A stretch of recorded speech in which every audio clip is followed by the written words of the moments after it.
Okay, so last time we talked about how the U.S. is the entertainment capital.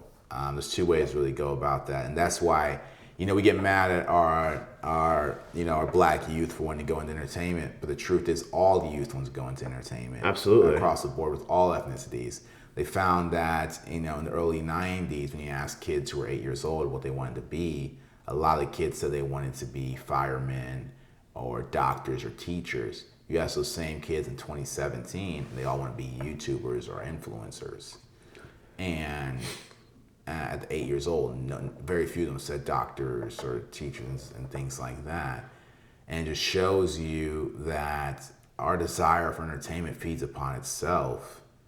Another part about that is the U.S. is the entertainment capital, which started, a lot of it had to do with propaganda and us selling the American dream, because before that France was the capital. France was the capital of entertainment, and to this day a lot of women have nostalgia about a place they've never been to. It's because they were the media capital at one point, but once it came over here to the States with Hollywood, down the line we have silent films, and down the line we get the Marilyn Monroes. It all snowballed from there. Marlon Brando. All snowballed from there, where we realize how influential that is. You gotta realize people are gonna go to a place that has status, that comes with resources. Fame is a currency of its own. That's why some people seek it. Yep. That attention. They call it customer acquisition cost when you have to put advertisements up to get customers. Well, when you have Kevin Hart opening, Hart's Burgers. What's the name of the restaurant he just opened? I think he has a new restaurant. Sorry, Kevin Hart. I'll get Congratulations. Congratulations. It's called Hart's. It's something that plays onto his last name, but him advertising that alone already had way more people in the door than Joe down the street opening his business. For sure. And the customer acquisition cost goes away once you do that. Rihanna was Fenty. How they can run commercials for Fenty if they want to, but you also have Rihanna, who's a global star, who can just put on her makeup during the Super Bowl like she did. I didn't even pick up on that, but women around me did. Yeah. And fame is a form of currency, so you can't really be mad at people for wanting to go that route. You can't. And I think we're the first podcast or first place who said that, because everyone gets mad at people wanting to go into entertainment.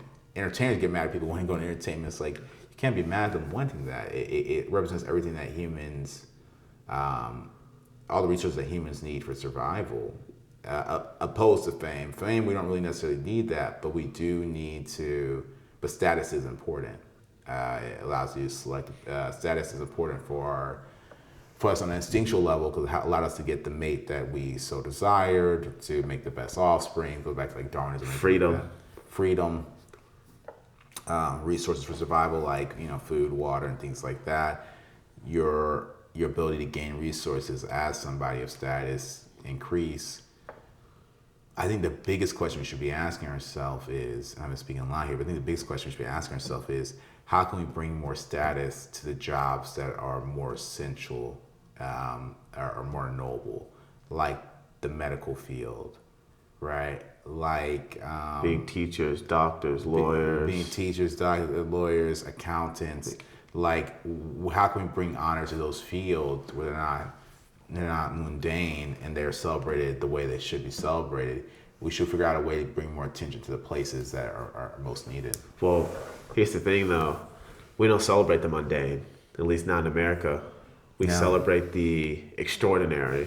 It's true. And it's much easier to get into those roles versus trying to become the biggest actor, the biggest sports player in whatever sport you get into, the biggest rapper in the world. Yeah. It's because when you look at doctors and lawyers and everything, it is like anything is achievable if you put your mind to it. Mm-hmm. Is it possible? Yes. Is it probable? Won't always be probable. All depends. But when you think about being a entertainer, I think a lot of people are driven by fame. Mm-hmm. A lot of people are driven by attention because we live in a very influential world, influencer heavy world, where my acting teacher said it best: the world doesn't create artists anymore, it creates influencers. Right. Nowadays, everybody wants to be an influencer because everybody wants that fame, the notoriety, and everything. And you want to know something? We really can't judge those people because it's a part of human nature. In a way, we all want attention. We all want to be recognized. A lot of people are walking around feeling invisible, feeling like they're not important because they feel like that the world, especially the American society, is telling them that you're not important. You could be a lawyer, right? You could be a lawyer making $120,000 a year, have a good living. You're single, kids, whatever. You know, you could be living in any state that has a decent cost of living. You could be great at your job. Yeah. You'll be noticed within your community and your firm, Yeah. but a lot of people want to be noticed by the world Yeah. because you have the world constantly telling you that Yeah. you're not important. Yes, it's true, you know, and that's where we get, like I made the comment before, how to Win Friends and Influence People by Daniel Carnegie, he's from Missouri. He spoke about that. He didn't say mass shooter or anything like that, but he did say that whether you're the president or whether you're a criminal like Jesse James or something like that, you're doing it for the same reason. You're doing it because we all have a need for importance. We all have a fundamental need for importance. Absolutely. And it makes sense 'cause we're all on this giant rock that's like rotating around a ball of a gas sphere and its atmosphere that's so grand that we all need a form of reason to make sense of why we're going through this day in and day out. So everyone does need a sense of importance. The sad part about it is, you know, I'm not attracted to other people in the industry. I'm not attracted to women who work in the same field as me, not because they're not worth being attracted to. I think the biggest part is I don't learn anything from it. And if I'm not learning, I feel like I'm dying. And so I like people in different industries. But with that, it's hard for me to date or for me to be with someone from a different industry because when I'm with them, they express to me all the time, like, don't you want to be with an actress? Don't you feel like you should be with an actress? Don't you feel like you should have this person next to you on the red carpet? Don't you feel this? And it's like, I'm spending time with you because I like you. Yeah. But even a lot of times, even when dating, I'm with a person who feels like they're not worth me sharing my time with, which is odd because I'm equally as honored for them sharing their time with me. So it just shows this underlying need for importance.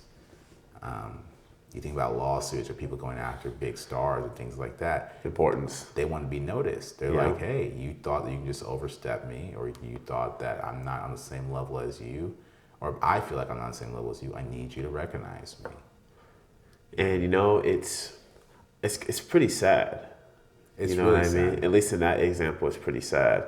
The need that everyone wants to feel important, I don't think that's sad, but the fact that you have to try to leech or get on someone else's ship in order to get that attention and validation that you seek, it's really sad. And at the end of the day, this is why I say therapy is important. You feeling important does not come from external resources. It does not come from the car that you drive, the house that you buy, the job that you have. It doesn't come from that because there are people with those things that still don't feel important. Yeah. Importance comes from how you feel about yourself internally. Yeah, that's true. And easier said than done. You know, I'm not trying to say, oh, just it's not a flip of the switch. It takes a while to get up to that point, but it's true. It takes a while to get to that point, and I do want to say the last part about that is, or on my end is, you know, even with they say a lot of times when people visit the doctor, a lot of medical professionals says they need a dose of attention. Like a lot of times people go in there just for the doctor to look at it, and the doctor will be like, you know what, I understand, I see what you're talking about. I'm glad I looked at it. The great thing is you're recovering in about 3 weeks.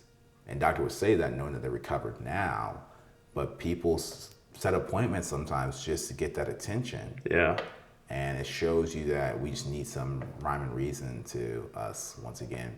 You know, I always say people didn't sign, no one signed up for this life. We all were just drafted into it. And it's probably the best way to phrase it because we kind of were. Yeah. And with that, people just seek importance. So people going into entertainment and media, it should be no surprise. I just hope if that doesn't work out, I hope that you don't just, you're not a poor sport about it and you still find service somewhere. 'Cause a lot of times, now that's my biggest concern. If it doesn't work out, make sure you still are a service somewhere. 'Cause sometimes people just fold up their arms and say, you know, I'm collecting unemployment if it doesn't work out. It's like, please go into another field. please be of service somewhere. Clean up, trash in the street. Get your money. Get your money, man. Like, I don't care what field you work or where your service is. You can keep dreaming too. Yeah, but get your money. Get your money, man. The world's only going to get more expensive, and it's only going to get worse. It's only going to get worse. Yeah. Hate the way to end it this way, but this is Black Hollywood, and hopefully you guys' way of getting attention is a healthy way of doing so. We all have these feelings. The biggest thing is how you cope with that. It's going to make all the difference. Yes, sir. All right, it's Black Hollywood. Sweet.